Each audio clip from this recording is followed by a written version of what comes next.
How to find the name of a song on YouTube Shorts on Android. This tutorial shows you how to identify any track playing in a short quickly and easily. First, open the YouTube app on your Android device. After that, tap on the Shorts tab at the bottom of the screen. From there, find the short with the song you want to identify and tap on it to open it. Let me show you. At this point, look at the bottom of the short and you'll see a music note icon with the song name scrolling next to it. In the next step, tap on the song name or the music note icon to open the full song details. From there, you'll see the full song title and artist name displayed on the screen.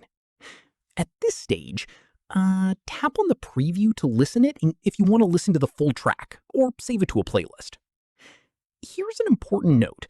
Some YouTube Shorts use original audio recorded by the creator, rather than a licensed song. In that case, no song name will appear at the bottom, and music identification apps may not be able to identify it. And that's it. If this guide helped you find the name of a song on YouTube Shorts, give it a like, subscribe for more Android tutorials, and tap the bell icon for updates. See you in the next one.